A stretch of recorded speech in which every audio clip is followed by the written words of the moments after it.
여러분들은 어떻게 하든지 좀 좋아보려고 애쓰지 않습니까? 믿음. 하나님을 향한 믿음. 예수님을 향한 믿음. 믿음이 우리가 좋아야 되겠는데, 더 굳어져야 되겠는데, 이 믿음이 좋아지는 비결이 어디 있다고 여러분들은 생각하세요? 어떤 사람을 보고 여러분들은 저분은 참 믿음이 좋다, 이렇게 여러분들이 평가하시는 기준이 뭘까요? 어떻게 생각하세요? 우리 장로님은 어떻게 생각하세요? 굉장히 어려운 질문. 뭘 어려워? 장로님이 어려우면 우리 모두가 어떻게 해? 행동을 보고. 일단은 말씀 속에서 행동하는 사람이 믿음 있는 사람. 말씀에서 행동하는 사람. 할렐루야. 우리 고봉사님 어떻게 생각하세요? 고난이 있을 때 흔들리지 않냐고 하는 고난이 있을 때도 흔들리지 않는 거다. 대체적으로 우리가 이제 믿음이 좋다고 하게 되면 우리 목회자들도 그렇게 판단합니다만 기도 생활 열심히 하고 또 하나님의 말씀 열심히 읽고 예배 생활 잘 참석하고 또 헌금 열심히 내고 봉사하고 그러면 저 사람 믿음이 좋다. 보통 이제 그렇게 기준을 잡죠. 교회에서 집사님이나 장로님이나 임직을 할 때에도 성도들 판단도 마찬가지고 목회자가 판단하는 기준도 대체적으로 아마 틀림이 없다고 생각합니다. 여러분들은 그 구약 성경 가운데에서 신구약을 다 통틀어서도 좋지만 수많은 믿음의 사람들이 특별히 히브리서 11장에는 소개가 많이 되고 있는데 가장 내가 본받고 싶은 믿음의 사람이 있다면 누구를 손꼽으시겠어요? 바울. 우리 누구나 생각해요? 다니엘. 우리 가운데 계신 성도님은 누구라고 생각하세요? 이런 사람을 내가 본받고 싶다. 얼뜻 떠오르지 않으세요? 윤사무엘 목사님.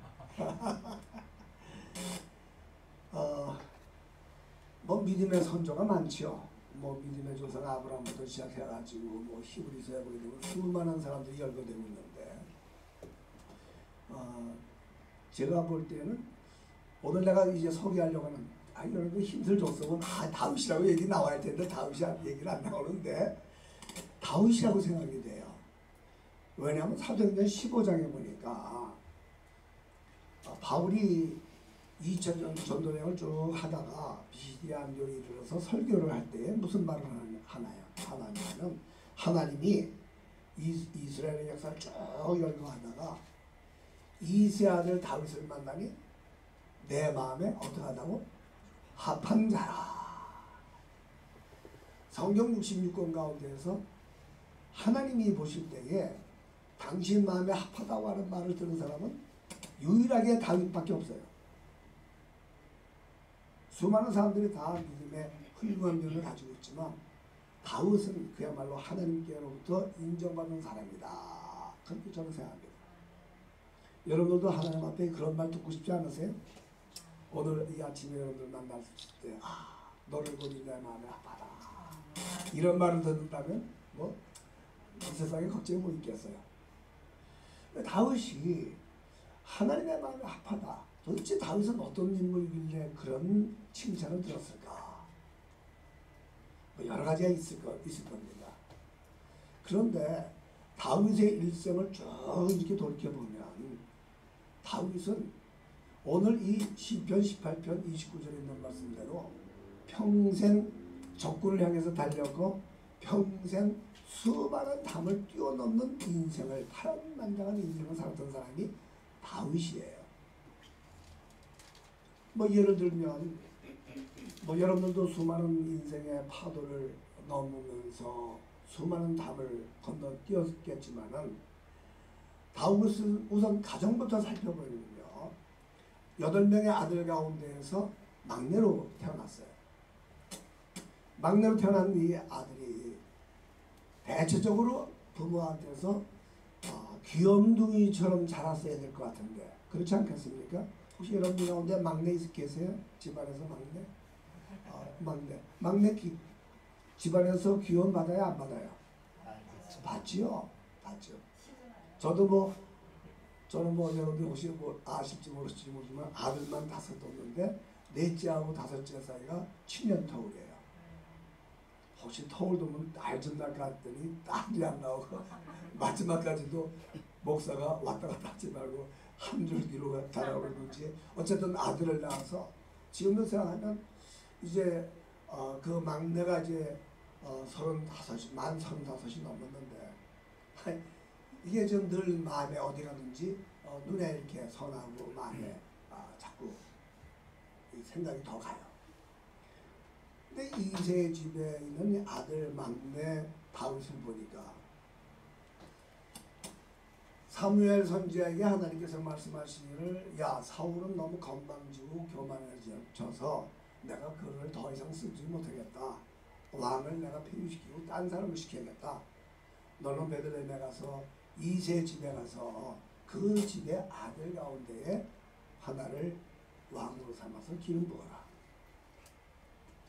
참 하나님은요, 참 이런 어떤 것들을 지시해 주시고 이렇게 가르쳐 주실 때에 딱 집어서 이렇게 말씀해 주시면 쉬울 텐데 하나님은 거의 다 대체적으로 보면 이렇게 대충 하세요.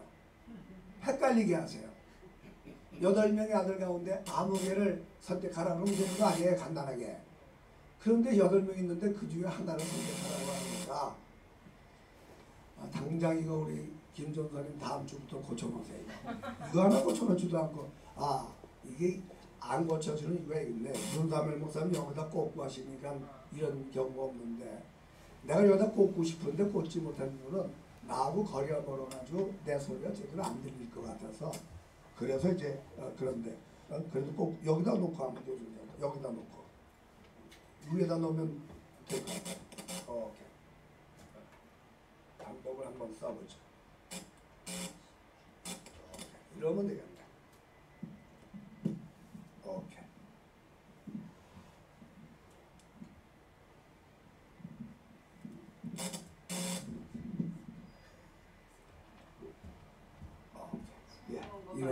이러면 좀 좋겠네. 됐습니다. 그러니까 하나님께서 사무엘에게 명령하셔서 이세 아들 가운데서 하나를 선택해서 기름 부으라고 하니까 이세는 그 명령에 따라서 베들레헴에 가서 이세 집에 있는 아들들을 부르라고 부탁을 했더니 이세가 아들을 쫙 세워놨는데 이게 7명이 선 거예요. 첫 번째 엘리압 장남이 따보는데 보니까 기골이 장대하고 뭐 아주 진짜 왕감이라. 하나님께서 이가 긴가 보다고 기름을 주셔서 돌려 하니까 하나님이 아니다. 그러면서 하시는 말씀이 사람은 외모를 보지만 나 여호와는 중심을 본다. 그러시는 거예요. 그러더니 하나, 둘, 셋, 넷, 다섯, 여섯, 일곱 모두 퇴짜야. 그러니 이세에게 아들이 이것뿐이냐? 그랬더니 하는 말이 막내가 있긴 있는데 지금 밖에 나가서 들여서 양떼를 치고 있습니다. 여러분 이 상황을 한번 생각해 보세요. 이게 보통적인 일이에요. 가정의 경사 중에 경사고 그것도 이 왕을 이게 세우려고 하는 그런 입장이 있는데 이런 중요한 경사스러운 날에 딴 종을 시켜서 양떼를 치게 하든지 그럴 것이지 그 막내 아들을 귀염둥이 막내 아들을 밖에다 내놓고 양을 치게 했다고요. 그 막내가 오기 전까지는 밥도 안 먹는다. 그 막내가 왔을 때 하나님께서 이가 기다. 그래서 사무엘이 다윗에게 기름을 붓지 않아요. 이것뿐이 아니라 사무엘상 7장에 가게 되면 그 싸움이 블레셋하고 한참 싸울 때에 아버지가 전쟁터에 나가 있는 형들의 안부를 묻기 위해서 다윗에게 심부름을 시키죠. 그때 식사 준비를 해가지고 전쟁터에 나가 있던 다윗이 희한한 광경을 목격하는데 그건 거대한 장군 하나 적장이 나와서 싸움을 도두면서 야 이렇게 싸울 것이 아니라 맞짱 뜨자. 너희 중에 하나 나와라. 나하고 맞짱 떠서 누가 이기든지 이기는 사람의 종이 되자. 그런데 이스라엘 사람들이 발발 떨면서 나가지 못하는 거예요. 어마어마하게 큰 장수입니다. 여호와의 이름을 들먹이면서 욕을 하면서 모욕을 주면서 하는 사람들이 나가질 않아요. 이 광경을 목도했던 다윗이 도대체 어떻게 형편인가 해서 여러 군인들에게 물어봐요. 그랬더니 성경에 보니까 큰형 엘리압이 다윗에게 하는 말이 나와요. 뭐라고 하냐면, 야 다윗아, 내가 지금 뭐 하고 있냐? 너 이렇게 왔다 갔다 하면서 군인들에게 물어보고 하는 거, 난 내 마음에 교만함을 한다. 그러면서 큰형이 면박을 주고 핀잔을 줘요. 이게 마치 야곱의 12아들 가운데 청해봤던 요셉이 꿈꾼 것 때문에 큰 형들한테 면박받고 부대접받고 시기를 받았던 것 같은 상황이에요. 그 집안에서. 그러니까 한마디로 말하면 다윗은 아버지한테서도 형들한테서도 별로 달갑게 이렇게 우대받으면서 자라나지 않았다. 가정 안에서 여러 가지 부딪히는 장애와 장벽과 담이 있었다는 것을 우리는 엿볼 수가 있어요. 적장 골리앗을 죽이고 난 다음에 다윗의 인기가 올라가지 않습니까? 사울이 죽인 자는 천천히요, 다윗이 죽인 자는 만만이라. 그래서 결국 사울 왕이 이 다윗을 자기의 사위로 삼지 않습니까? 그리고 사울보다도 다윗의 인기가 점점 올라갈 때에 사울에게 두려움이 생겼어요. 그 두려움은 뭐냐면 차기 왕권이 내 아들 요나단에게 넘어가야 할 텐데 요나단한테서 넘어가서 다윗에게 인기가 많은 다윗에게 빼앗기겠구나. 그런 생각이 드는 거예요. 그래가지고 이 장인 사울 왕께서 누굴 죽이러 쫓아다녀요? 자기 사위 다윗을 죽이려고 군인을 풀어가지고 쫓아다녀요. 아직 장가 안 간 사람이 김인성 정사님밖에 없는 것 같은데, 예쁜 아가씨만 쳐다보지 말고 앞으로 자기네 사람도 조심해서 살펴봐요.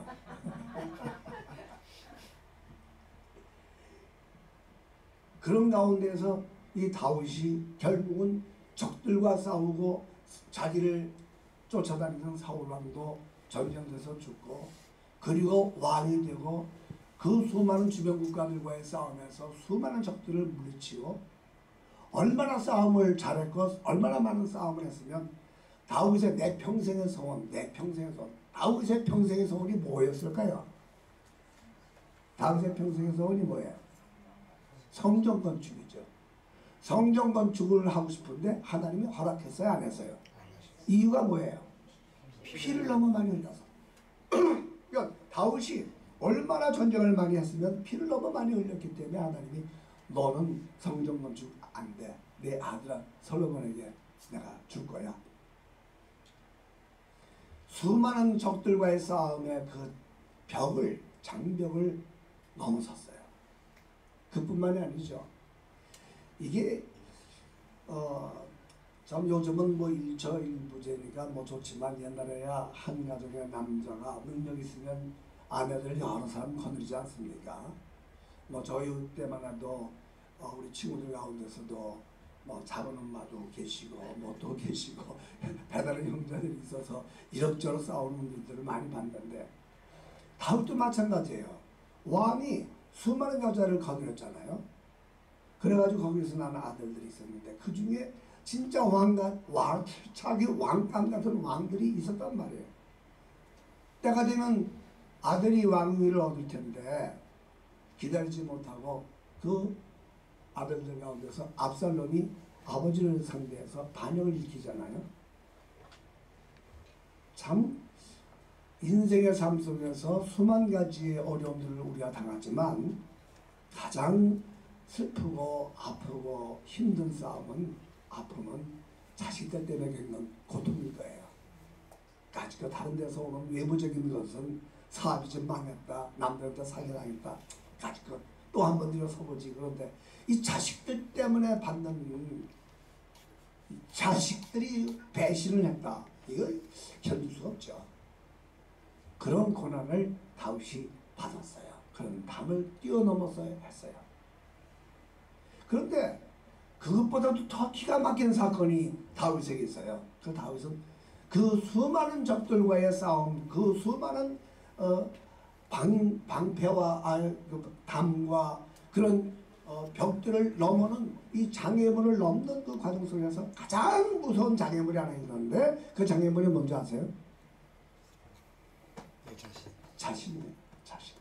자기 자신. 적들과의 싸움 속에서 한참 자기 부하들이 애쓰고 있는데 어느 날 궁전 낮에 돌아다니다가 어슬렁슬렁 거닐다가 이웃의 대낮에 목욕하는 한 여인을 보고 그 여인에 대한 음욕이 부르들이 일어나서 자기 장수의 아내인 줄도 알면서 자기 사람으로 취하지 않습니까? 일이 반복되다 보니까 임신하게 되죠. 자기의 범죄의 결과가 나타나니까 이거 숨길 수가 없는 상황이에요. 죄가요, 선한 것보다 악한 것의 꾀는요, 우리보다 몇 단계 앞섭니다. 뭐 이런 정치적인 얘기 같아서 안 됐지만, 국힘당에서 하는 꾀와 이재명이 하는 이 꾀는요, 상대가 안 돼요. 하여튼 이 죄로 자꾸 끌려가 가지고 생각해내는 계략과 이 꾀는요 기가 막혀요. 그런 다윗이 야, 특별 휴가를 우리야 장군에게 주잖아요. 불러들여서 휴가 잡았다가 부인과 합방을 하면 나중에 낳는 아이는 누구 아이인지 모를 거 아니에요. 요즘처럼 뭐 DNA가 발달됐으니까 그러니까 그렇게 해서 완전 범죄를 하려고 했던 이 다윗.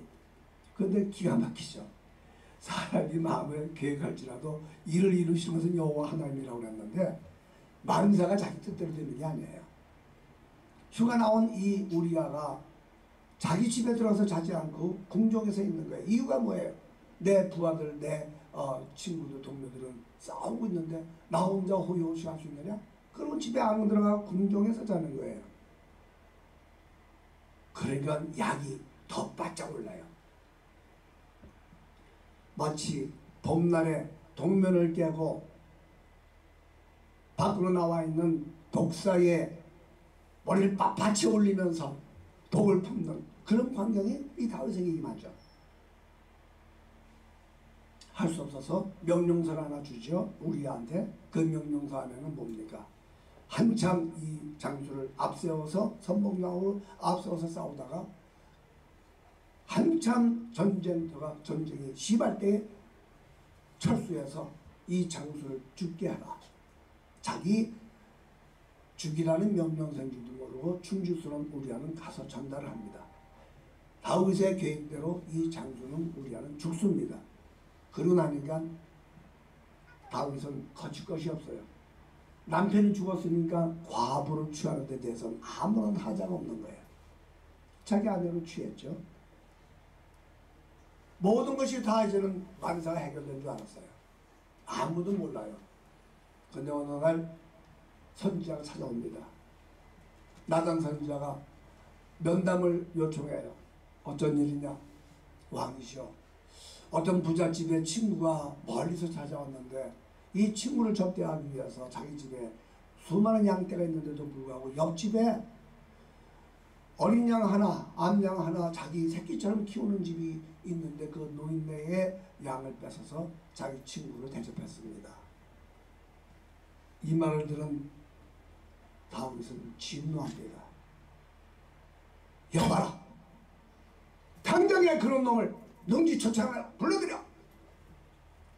그때 나단이 당신이 기여.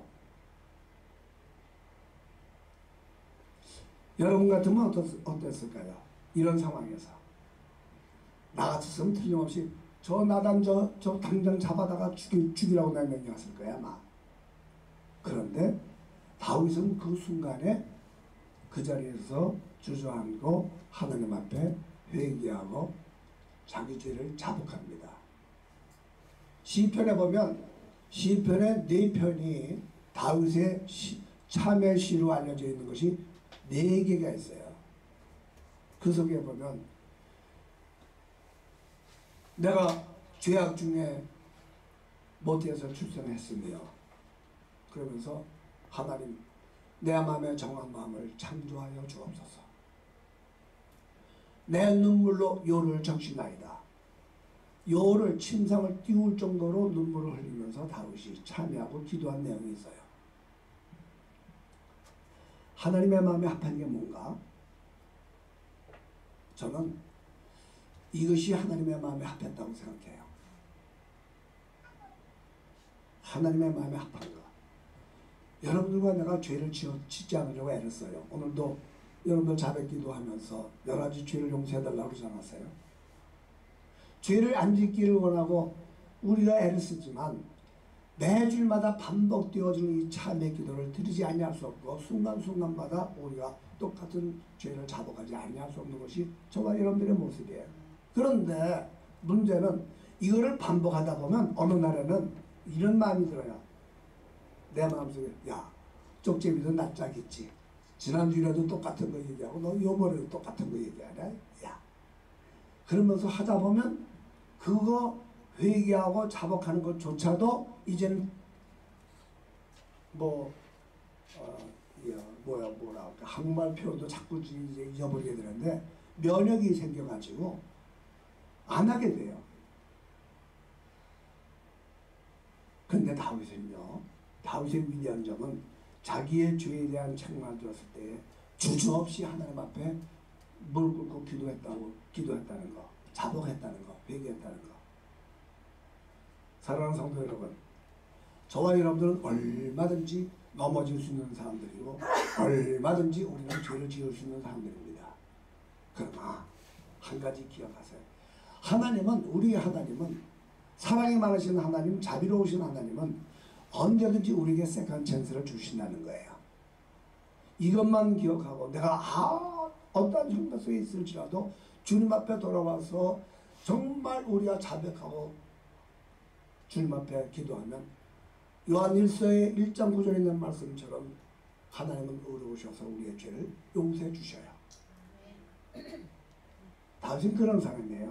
그러니까 다윗이 우리와 상대할 수 없을 정도로 얼마나 높은 경지에 있는 그런 정도의 믿음의 사람이어서 하나님의 마음에 합한 것이 아니라 저와 여러분들처럼 똑같은 입장에 있는데도 불구하고 다른 건 몰라도 죄에 대해서는 굉장히 예민해서 하나님 앞에 즉각 그런 모든 죄를 자복해서 하나님 앞에 용서를 구했다는 것이죠. 저는 이런 질문을 해봤어요. 야, 이렇게 훌륭한 다윗, 얼마나 다윗이 훌륭하냐면요, 거의 2000년 동안 지구상에서 사라졌던 나라가 1900년 만에 1948년 5월에 팔레스타인에 없어졌던 나라가 세워졌어요. 그게 어느 나라예요? 이스라엘이에요. 이스라엘의 국기가 뭘까요? 다윗의 별이에요. 이 정도로 이스라엘 사람들이나 유대인들에게 있어서는 이 다윗만큼 위대한 사람이 없는 거예요. 이 다윗이 처해 있던 상황은요, 여러분들 잘 아시죠? 우리 목사님을 통해서 많이 배우셨겠지만 제가 이렇게 한번 여러분들 저를 보세요. 내가 지도를 대충 그릴 테니까 위에 이탈리아 반도를 해서 옆에 그리스를 해서 지중해 그리고 아시아로 해서 터키가 있고 터키가 그리면 터키 밑으로 약간 이렇게 해서 내려오는 이 밑에는 애굽이고 여기 이렇게 봉우리처럼 있는 요 조그만 요 삼각형 요것이 이스라엘 나라입니다. 요 이스라엘 나라 땅은 면적이 얼마나 되냐면 우리나라 강원도밖에 안 돼요. 인구는 우리 전체 인구의 10분의 1밖에 안 되고요. 조그만 땅덩어리입니다. 뭐 이스라엘이니까 우리 굉장한 것 같은데 실적으로 그래요. 그런데 특징이 있어요. 그 특징이 뭐냐? 거대한 유럽이라는 나라 제국, 거대한 아프리카 제국, 그리고 동양에 있는 소위 아시아권, 이 세 개의 거대한 대륙들이 서로 진출을 하려고 하게 되면 지나가야 할 길목에 놓여 있는 것이 지형학적 특성이에요. 그러니까 수많은 나라에서 섬기던 이 우상들과의 싸움이 이스라엘에 있어서 우리가 구약을 읽어보면 그 국가와의 싸움은 우상과의 싸움이 신들과의 싸움이었거든요. 그러니까 이게 보통 지형적인 특성상 이스라엘 백성들이 정말 견디기 힘든 여건 속에서 자랐다고 봐야 돼요. 그걸 하나님께서 이게 복의 땅이다, 축복의 땅이다 그렇게 말씀하시니까 그걸 믿고 산 사람들이 참 용해요. 우리 같았으면, 한국 사람 같았으면 벌써 훨씬 전에 다른 나라로 토꼈어요. 여러분 이거를 보시면서 자, 또 다른 지도를 그릴게요. 우리 아시아에는 한반도를 보세요. 소련과 중국 약간 있는 반도, 옆에는 일본. 한국이라는 나라의 특성은 이스라엘에 지어있던 이 특성과 비교해 볼 때 어떻게 보면 더 엄청난 교통의 모든 대국가의 이권 속에 있는 지형의 특성을 갖고 있어요. 그런데 여러분 보세요. 러시아와 중국 이 전체 지도를 보셔서 여러분들이 보시면 알겠지만 세계의 거의 한 4분의 3 하여튼 4분의 3 너무 많고 반 이상은 전부 다 빨개요. 그 빨간 게 뭐예요? 공산주의예요. 하나님이 없다고 하는 물질주의, 유물론자, 하나님을 배격하는 공산주의가 먹고 있어요. 옆에는 일본이라고 하는 거대한 경제대국, 군사대국이 진치고 있으면서 호시탐탐 대륙으로 진출하려고 하는 그런 기세를 가지고 있어요.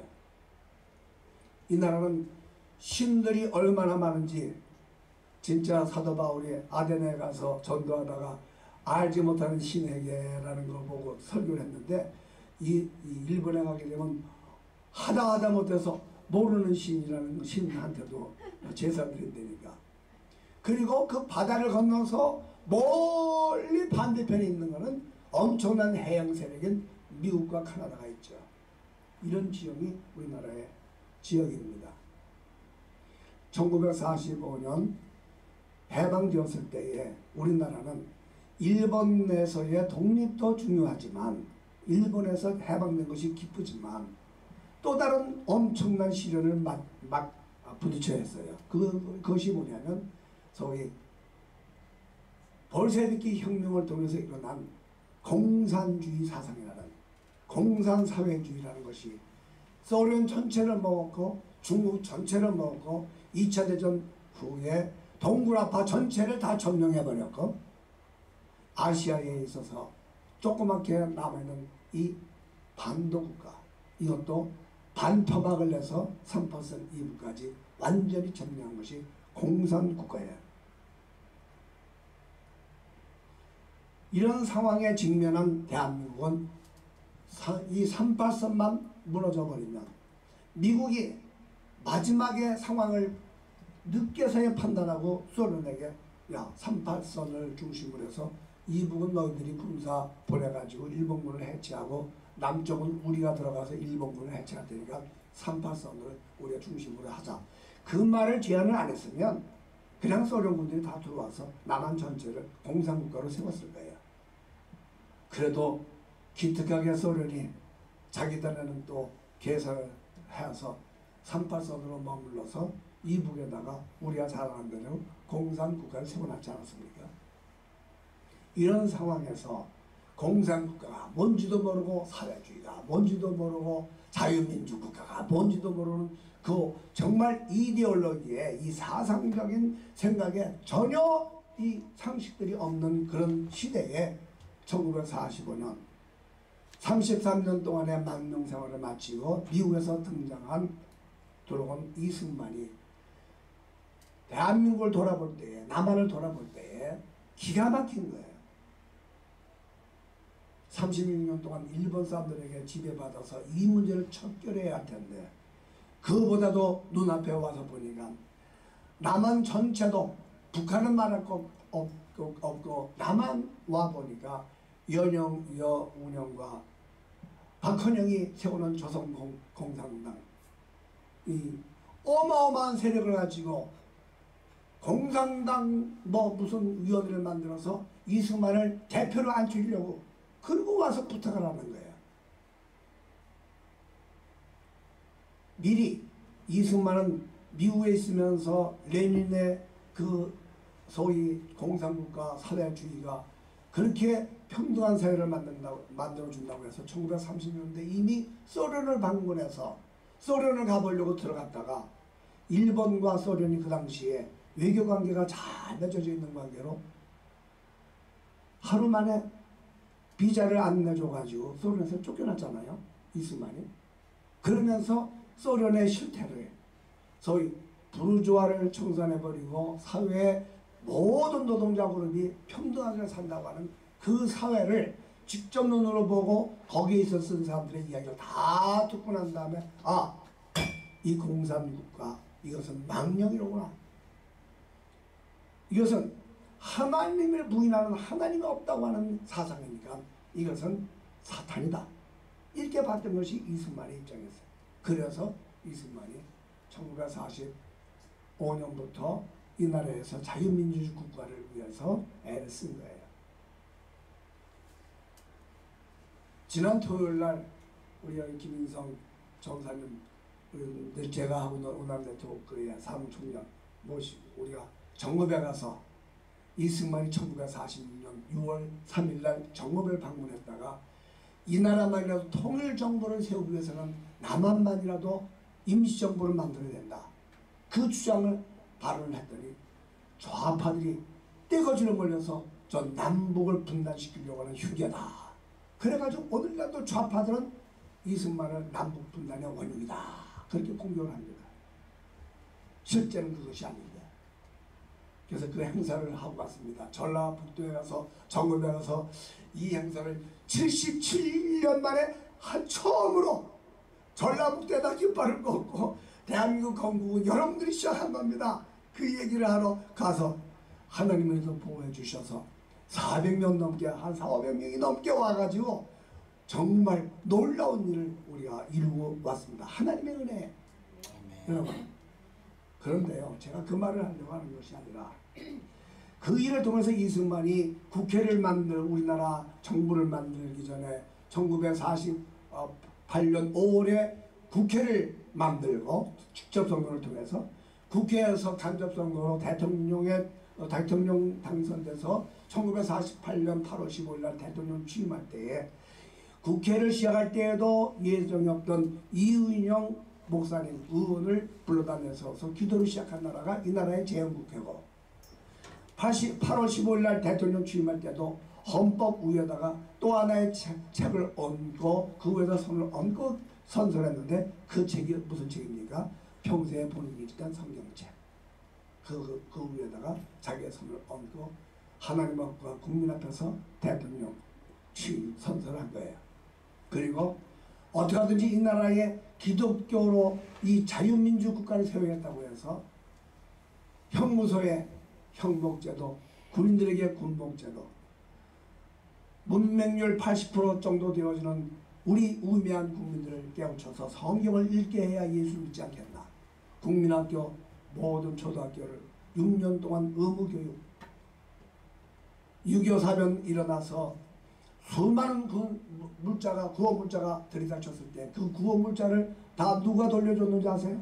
다 교회들을 통해서 돌려주게 해서 간접 직접 전도할 수 있는 기회를 주고 신문 미디어를 다 허가낼 때에 기독교도 있어야 된다 해서 CBS를 그 당시에 허가해주고 대통령이라 특정 종교를 이야기할 수는 없지만 기독교인 100만 명만 있으면 이 나라가 동양 최초의 기독교 국가가 됐다고 믿었던 이승만은 자기의 평소에 소신 대로 이 일을 일으켜서 대한민국을 만들었습니다.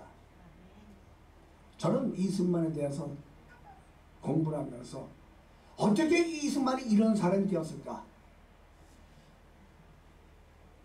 당신이 독재고 3.15 부정선거의 주범이요 백성들이 4.19 이후에 외칠 때에 일주일 만에 백성이 원한다면 스스로 대통령직에서 물러났던 이승만, 이 사람을 독재자라고요? 여러분들 신문 읽지 않아요? 여러분들 몰라요? 세상의 모든 독재자들은요, 주변 사람들 다 죽이고 마지막에 자기의 목숨도 죽어야 끝나는 게 독재자의 말로예요. 이승만은 백성이 원한다면 스스로 물러났던 이승만, 그야말로 민주주의의 거목이고 민주주의의 표선이죠. 이런 사람을 거꾸로 지금 선전하고 있어요. 이승만이 어떻게 된 사람이었나 제가 보니까 배지학교 다닐 때까지만 해도 예수를 안 믿었어요. 선교사들이 예수 믿으라 믿어도 안 믿어요. 영어만 배우면 된다. 영어를 열심히 배웠어요. 19살에 입학을 했더라고요. 그래가지고 2년 동안 배지학교 다니면서 얼마나 열심히 했는지 자기는 영어를 너무너무 잘했어요. 그래서 졸업식에는 이 사람이 영어로 연설을 다 했죠. 졸업식 연설을. 그리고 나와서 서재필 박사한테 자기 은사인 서재필 박사한테 배운 이것을 가지고 민주운동을 벌이면서 고종 황제 앞에서 군중 데모, 왕 앞에서 데모를 제일 먼저 일으켰던 사람이 이승만이에요. 데모꾼이에요. 그때 얼마나 많은 사람이 종로에 모였느냐? 10,000명이 모였대요. 그래서 그 10,000명을 가리켜서 역사책에는 만인 공동회다, 그렇게 우리에게 소개해주고 있어요. 10,000명이 모인 자리에서 이승만이 왕정 정치를 끝내자, 입헌 군주제로 가자, 이걸 외쳤던 것이에요. 그러다가 박영효를 앞서서 고종을 몰아내는 역적이라고 해서 거기에 가담했다고 해서 급기야는 한성 감옥에 1899년도에 감옥에 투옥이 되죠. 사형을 받을 수밖에 없는 상황이에요. 그런데 밖에서 들어온 육혈포 두 자루를 가지고 탈옥을 시도해서 탈옥에 성공을 해요. 그 탈옥을 성공했는데 얼마 만에 다시 잡혀요. 재범이 되죠. 그 법이 추가돼가지고 범죄가 추가돼서 이승만은 진짜 죽을 수밖에 없는 상황 속에 들어가 있어요. 고문당하고 목에 칼을 쓰고 선발 묶인 채로 기가 막힌 자기의 처지를 볼 때, 야, 그제서야 죽음이라는 걸 생각해요. 죽음. 여러분, 죽음 생각해 보셨어요? 지난번 코로나 때 19 수많은 사람들이 죽어 넘어가는데 그 젊거나 나이 많거나 다 오더라고요.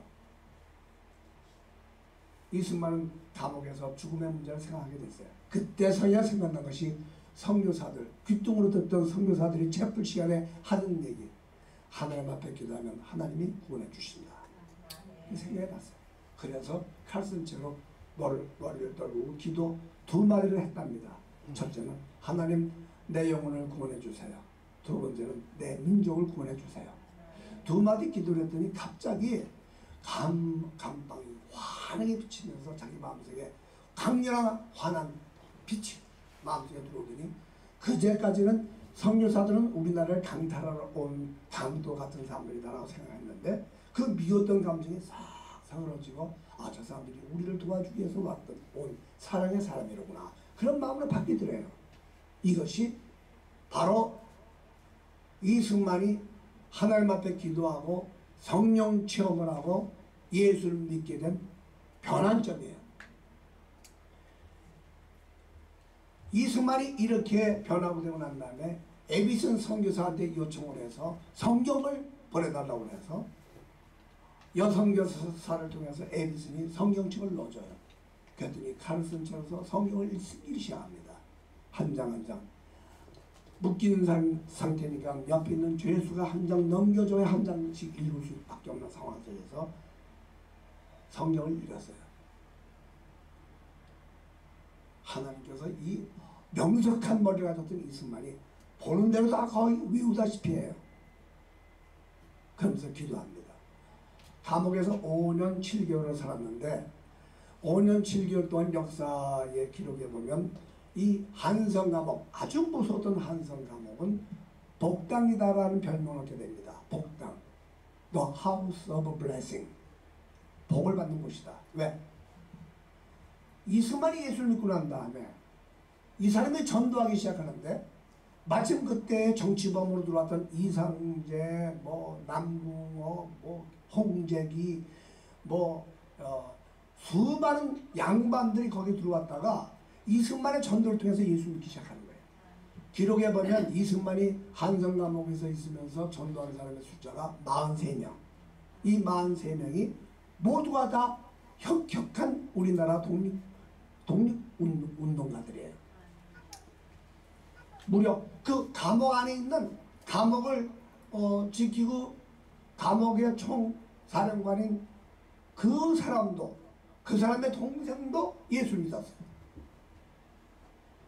그뿐만 아니라 거기서 어린아이들이, 그때는 아버지 따라서 와서 형을 살던 때라 어린애들한테 교육을 시켜서 음문을 깨우치고 또 여러 가지 학문을 가르치고, 어른들에게도 수많은 사람들이, 선교사들이 이 이승만이 예수 믿었으니까 이제 조선 팔도에 예수 믿게 하면 뭐 시험 문제다, 그렇게 생각했어요. 왜? 선교사들이 떠듬떠듬거리는 잘 알지 못하는 한국말로 전도하니까 이 선교사들의 전도를 받아서 예수 믿은 사람은, 여자들은 대부분 기생 출신, 남자들은 대부분 백정 출신이었다고 그래요. 양반 가운데는 한 사람도 예수를 믿는 사람이 없었어요. 국내에서는. 이승만이 감옥에서 최초로 조선반도에서 예수를 영접한 양반이에요. 이 양반에게 이승만이 양반들에게 복음을 전도해서 43명이 다 한성감에서 예수 믿은 거예요. 기도의 사람, 성령의 사람, 전도의 사람 뿐만 아니라 콜로라가 만연해가지고 하루에 뭐 7, 8, 10 몇 명씩 죽어나가는 그 상황이 벌어지니까 이승만이 예수님의 사랑을 실천하기 위해서 선발을 걷고 그 사람들을 돌봤어요.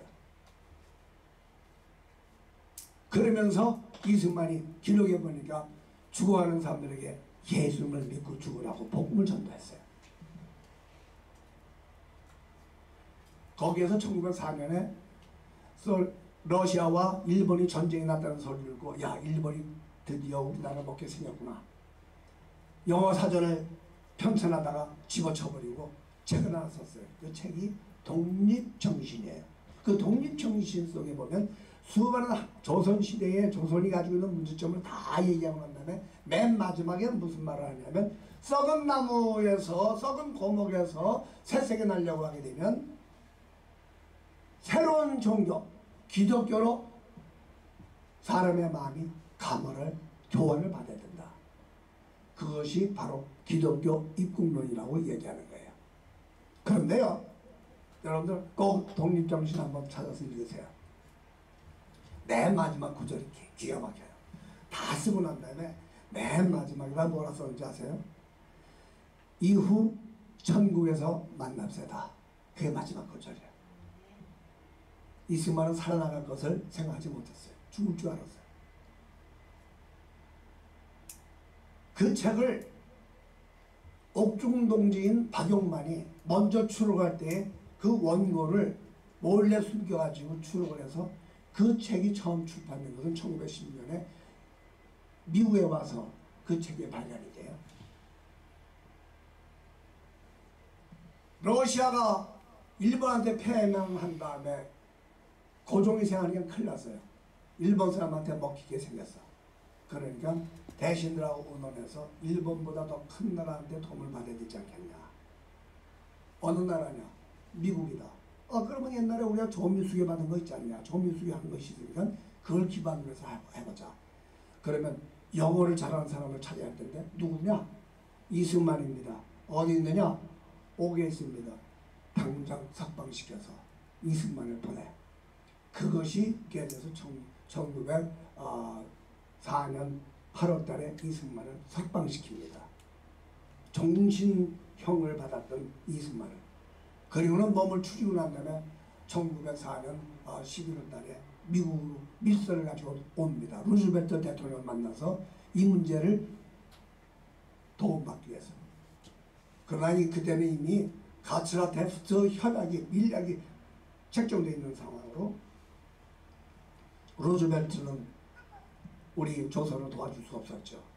외교에 실패를 하니까, 첫 번째 외교에 실패하니까 이승만이 선교사들이 준 8통 정도의 추천서를 받아가지고 왔는데 그 추천서를 가지고 조지 워싱턴의 대학교에 입학합니다. 모두가 다 신학교 가서 신학 공부하고 목사가 돼서 오라고 했는데 조지 워싱턴에 가서 공부를 3학년에 편입해서 2년 만에 졸업을 해요. 2년 졸업 후에 하버드에 갑니다. 하버드에서 2년 안에 박사 받겠다니까 Are you crazy? 하버드가 어떤 대학인데 2년 만에 대학 PhD를 줘요. 그래서 어떤 선교사의 도움을 받아서 그 선교사의 모교인 프린스턴으로 옮겨서 프린스턴에 가서 2년 만에 PhD를 합니다. PhD는 다 통과했는데 석사가 없어. 하버드에서 편지했더니 하버드에서 네가 이수하지 못하는 과목 서머스쿨에 와서 이수하면 주겠다. 그래서 서머스쿨에서 모자란 과목을 다 공부해서 하버드에서 마스터를 받습니다. 그리고 1910년에 이스만은 동양 최초로 정치 외교학 PhD를 받습니다. 우드로 윌슨 대통령이 총장으로 있을 때 학사에서 박사까지 딸 때까지의 기한이 얼마냐? 5년 반. 여러분 믿을 수 있어요? 공부해 보셨죠? 제가 1975년에 박사 공부하러 미국에 갔을 때에 신학 공부할 때 그 당시에 박사를 따려면 얼마나 걸리나? 내가 마스터를 했음에도 불구하고 걸렸던 시간이 10년입니다. 물론 이공과는 이공과나 혹은 문화 계통은 좀 빠르지만 이런 신학 같은 철학 같은 그런 것들을 따르면 시간이 많이 걸렸어요. 그런데 조지 워싱턴 BA, 하버드 마스터, 프린스턴 PhD 지금도요 이 기록을 깨는 사람은 우리나라도 없지만 미국에도 없어요. 그걸 받고 난 다음에 이승만의 꿈은 거기 주저앉아가지고 영주권도 따고 거기서 교수 생활도 할 수 있음에도 불구하고 그거 다 거절해버리고 이상재 선생의 초청받고 YMCA 초청을 받아서 한국의 YMCA의 학감으로 한국인 총무로 옵니다. 1년 반 동안 머물면서 전국을 돌아다니면서 청년 Y를 결성하고 복음을 전도하고 청년들을 키웁니다. 너무 기독교 세력이 확장되어지는 것에 대해서 위협감을 느낀 일본 순경은 위조 사건 하나 만들죠. 그 위조 사건이 여러분과 내가 아는 유명한 백오인 사건입니다. 백오인 사건의 가장 초점은 이승만을 체포하는 거예요. 이거를 미리 감지한 선교사들은 이승만을 여기 둬서는 안 되겠다 싶어서 다시 1912년에 미국에 감리교 전 세계 평신도 대회가 열린다는 핑계에 한국 대표로 이승만을 선출해서 보냅니다. 그것이 1912년. 1912년에 떠난 이승만은 1945년 해방될 때까지 국적 없는 사람으로 미국에서 독립운동을 했습니다. 이것은 팩트입니다. 김구는 중국에서 독립운동하면서 어려우니까 중국 시민권을 받았습니다. 서재필 박사는 미국 여자하고 결혼해서 미국 시민권을 받았습니다. 조산 안창호도 미국 시민권자입니다. 이승만에게 미국 시민권을 왜 안 받느냐 했더니 내가 조선의 임시대통령인데 대한민국 대한제국의 내가 임시대통령인데 내가 대한 사람인데 내가 왜 남의 나라 시민권을 받느냐. 끝까지 죽을 때까지 시민권을 안 받는 사람이 이승만입니다. 이승만이 우리 민족의 원흉이에요. 이승만이 가졌던 것은 하나님을 믿는 믿음. 다윗이 하나님을 의뢰하고 적군을 향해 달렸고 담을 뛰어넘었다고 하는 이 다윗의 신앙을 그대로 받아서 1899년 항성 감옥에서 자기를 찾아와 주신 자기를 만나 주신 하나님 그 예수 그리스도의 복음 앞에 진정한 하나님의 은혜를 깨닫고 내가 무엇을 해야 될 것인가 내가 어떤 사람인가를 알았던 이승만은 자기의 전신을 불태워서 이 나라를 자유민국으로 왕이 주인이 나라가 아니라 국민이, 우리 백성들이 주인이 되는 국민. 그러면 대한민국, 대한이라는 말은 큰 나라 아니에요? 민국이라는 것은 사람이 중심이라는 거죠. 이런 나라를 이승만은 신앙 그 믿음 속에서 찾고 만들었던 것입니다. 다윗이나 이승만에게 있어서 공통점이 있어요. 그건 뭡니까? 시편 본래 18편에 있는 말씀은요, 사무엘하 22장에 있는 말씀을 반복해서 쓴 겁니다. 사무엘하 22장에 있는 말씀은 다윗이 적군들과 싸워서 이기고 난 다음에 승전가처럼 하나님 앞에 찬양한 시예요. 근데 이거를 예배에 맞춰서 예배 시간에 쓰려고 하니까 그에 맞춰서 다시 편집해야겠다 해서 쓴 것이 사무엘하 22장에 있는 말씀을 그대로 예배 형식에 맞게끔 옮겨 쓴 것이 시편 18편에 있는 말씀이에요. 여러분들 다시 한번 보세요. 시편 18편 1편이 뭐로 시작되는지. 중심에 가장 중요한 것이 내가 적군을 향해 달리며 하나님을 의뢰하여 담을 뛰어넘었다고 했던 이 다윗의 고백. 그 시발점이 뭔가? 여러분과 나의 신앙의 시발점도 이것이 되기를 바랍니다. 18편 1절 이렇게 이어집니다. 나의 힘이신 여호와여, 내가 주를 사랑하나이다. 여호와는 나의 반석이시요 나의 요새시요 나를 건지시는 이시요 나의 하나님이시요 내가 그가 피할 나의 바위시며 나의 방패시요 나의 구원의 뿌리시요 나의 산성이시로다. 나의 힘이 되신 여호와여, 내가 주를 사랑하나이다. 다윗에 있어서의 힘은 하나님이셨습니다. 사랑하는 성도 여러분, 여러분들을 지탱하게 하고 여러분들을 지금까지 이끌게 한 힘은 뭐라고 생각하십니까? 뭐니 해도 뭐입니까? 건강입니까? 자식입니까? 지식입니까? 여러분들의 힘의 원천이 뭡니까? 저는요, 이 다윗을 볼 때에 여러분들은 참 행복자예요. 왜냐? 유명한 구약신학자가 여러분들을 목회하잖아요. 성경 뭐 하나하나 배울 때마다 너무너무 재밌잖아요. 다윗은요, 다윗이 라비한테 그런 공부를 했을까요? 아니, 우리처럼 성경을 갖고 있었을까요? 없었습니다. 그저 해봐야 토라, 부모한테 듣는 토라, 그 말씀 이외에는 거의 가르치지 못했어요. 그러면 이 다윗이 어디서 신앙생활을 했을까요? 다윗의 신앙생활의 환경은 우리처럼 이런 아름다운 로이교회 같은 환경이 아니라 그의 교회는 들판이었습니다. 자연 속에서 아버지의 양떼를 키우면서 신앙이 깊어졌어요. 사무엘상 17장에 그 적들과 싸울 때에 사울에게 나가서 내가 싸우겠습니다. 너는 아직 어린데 아닙니다. 내가 자신 있습니다. 이걸 쓰고 가라. 투구를 다 입혔더니 다 이래 도대체 못해. 다 집어버리고 자기의 돌팔 몇 개 집어가지고 나가면서 그때 하는 말이 뭐라고 그러냐면 내가 아버지 양떼를 지킬 때에 우리 양떼를 곰과 사자의 발톱에서 내가 건졌습니다. 하나님을 의지하고. 그리고 골리앗한테 나갈 때도 뭐라고 나갔어요? 내가 모욕하는 만구의 여호와 이름으로 내가 나간다. 그러면서 달려나가면서 돌판매를 했잖아요.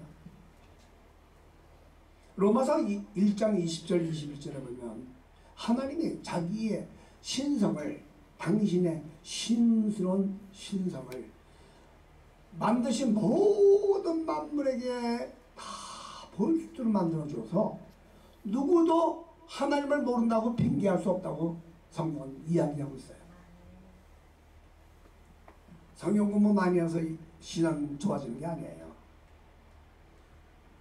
기도, 새벽 기도하고 금식 기도하고 뭐 40일 금식 기도하고 해서 신앙 좋아지는 거 아니에요.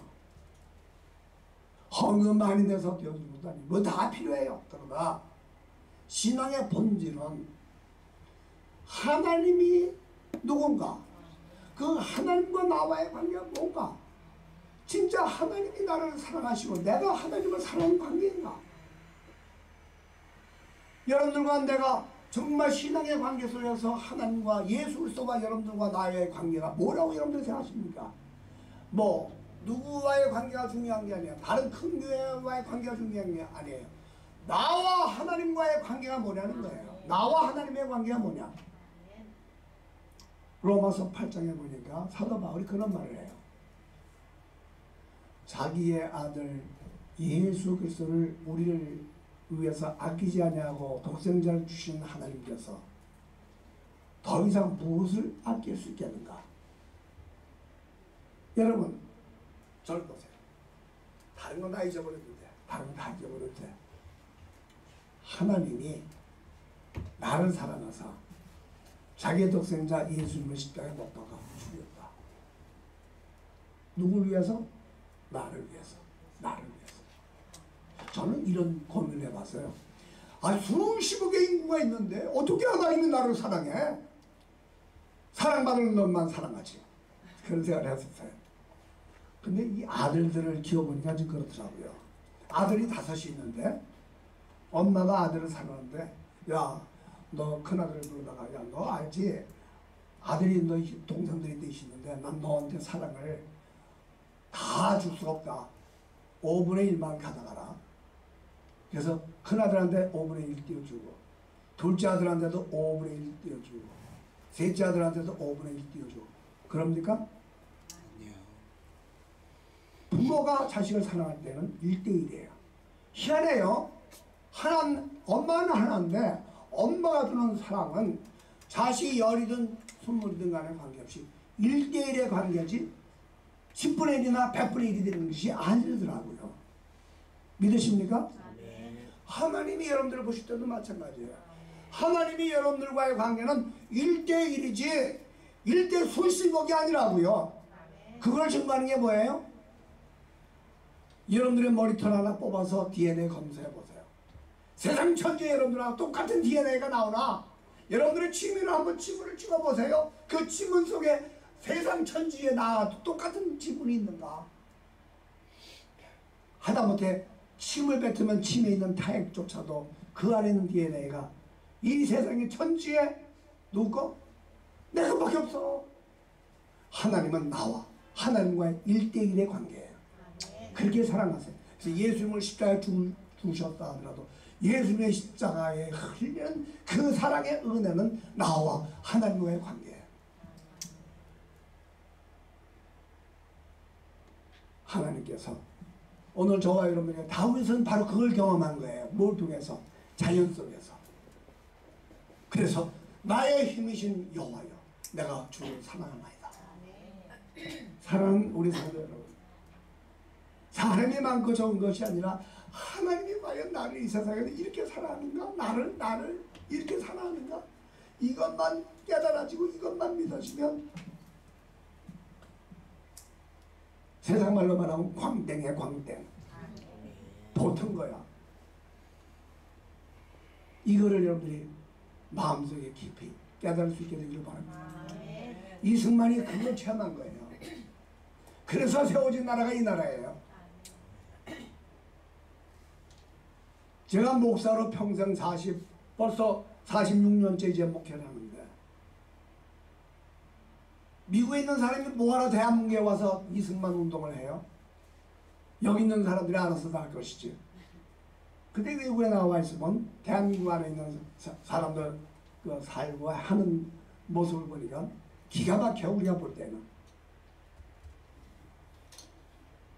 너무너무 안타까워서 그래도 한 사람이라도 깨워야 되지 않겠나.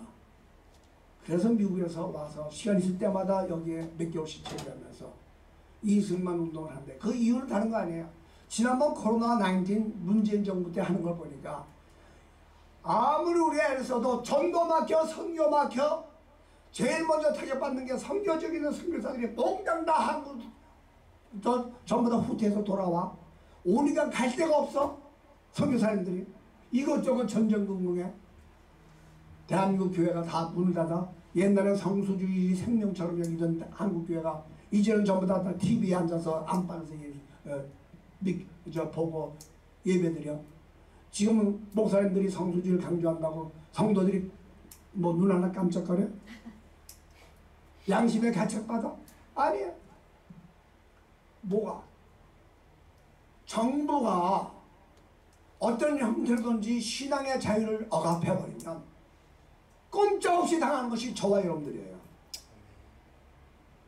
자유. 하나님이 주신 최대의 선물이에요. 여러분들은 그래도 이북에는 자유가 있겠지. 있어요. 내가 이북을 2번이나 1990년대 다녀온 사람이에요. 이북에 자유 있어요. 우리 만나면 뭐라 하잖아요? 우리 식으로 우리끼리 잘 삽니다. 그래요. 맞아요. 지네들끼리 잘 살라고 그래. 그러나 여러분들 보고 그 식으로 가서 그런 식으로 살라고 하면요, 이미 여러분들이 자본주의의 물질 이런 것들을 다 맛본 사람은요, 단 몇 시간도 못 견뎌요. 정신 차리지 못해 대한민국에. 그래서 사회주의라는 건 공산주의의 민명 아래 우리에게 다가오는 거거든요. 이거를 깨우치기 위해서 목사이지만 더 아름다운 성경, 더 활발한 성경, 전도, 교회를 위해서는 이것이 지켜져야만 이 나라가 굳게 설 수 있고, 하나님이 경제 대국을 통해서 선교하라고 이렇게 복을 주셨는데, 제가 선교를 해보니까요, 뭐 교단 총회장도 해보고 별거 다 해봤는데 결국 선교제 나가면 돈 없으면 가지도 차라리 안 가는 게 나아. 그 사람들한테 민폐 주는 거야. 그래도 뭐라도 들고 가서 주고 와야 될 텐데, 가서 그 사람들한테 대접을 받고 온다? 그건 참 안 하니만 못하고 그건 그 사람들한테 피해 주는 거야. 선교는 기도가 먼저지만 이 경제적인 뒷받침이 있어야 돼요. 하나님이 한국교회, 한국을 이 경제적으로 부강한 나라로 복을 주신 이유가 뭐예요? 선교하라. 자기가 주는 돈 가지고 흥청망청 즐기고, 요즘도 아무리 불경이라도 고가품, 명품은 도가 안 되잖아요. 뉴스를 보니까 한국의 젊은 아이들이 요즘 또 막걸리, 소주에서 지금 벗어나서 위스키를 좋아한다나? 위스키 뭐 하나 들어왔다고 아이 땡볕에 점심도 못 먹고 쭉 나래비를 서서 기다리고 있는 그런 광경이 뉴스에 보도되더라고요. 사랑하는 성도 여러분, 제가 평소보다 우리 목사보다 좀 길게 설교했습니다만 여러분들 다시 한번 기억하세요. 다윗을 이스라엘에 세워준 하나님은 대한민국을 쓰시기 위해서 이승만을 세워주셨어요. 이 이승만을 신앙의 면으로 보고 신앙의 모습으로 우리가 존경하고 그분을 닮아갈 수 있도록 나도 우리 자손들에도 가르치고, 그래서 하나님과의 이 나와의 개인적인 관계, 믿음, 기도, 성경 읽는 거, 행동으로 옮기는 거, 전도하는 거, 이 모든 것이 전부 다 하나님과 나와의 1대1의 관계 속에서 나의 힘이 되신 여호와여, 내가 주를 사랑합니다. 그것을 붙잡고 나갈 때에 여러분들도 이 로이교회가 적지만 하나님께서 여러분들의 일당백, 일당천의 역할을 감당케 하실 것이고, 이 교회뿐만 아니라 이 나라에 하나님이 원하시는 일들을 이룰 수 있도록 여러분을 세우실 것을 분명히 믿습니다.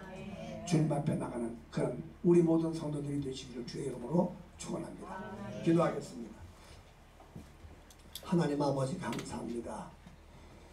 수많은 담을 뛰어넘었던 다윗, 그 다윗이 곤란과 어려움과 환난 속에서 승리할 수 있었던 비결은 우리의 모든 힘의 근원이 하나님이시고, 그 하나님을 내가 사랑한다는 것, 하나님이 나를 먼저 사랑했다는 것, 이것이 기본이었습니다. 또 이것을 본받은 이승만 대통령을 통해서 이렇게 우리나라가 복을 받은 줄을 믿습니다. 하나님 아버지 원하는 것은 사랑하는 이 성도들, 로이교회에 있는 모든 사람들 한 사람 한 사람 모두가 다 이런 신앙으로 무장해서 나의 힘이신 여호와여 내가 주를 사랑하나이다 고백하면서 하나님 앞에 나가는 아름다운 우리 교회가 되도록 복을 내려주시오.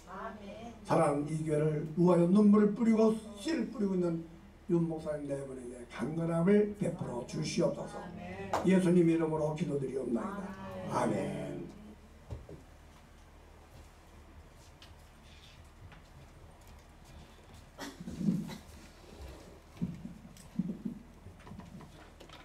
목사님 말씀 감사합니다. 이 시간에는 357장 부르시면서 준비하신 헌금하도록 하겠습니다.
기도드리겠습니다.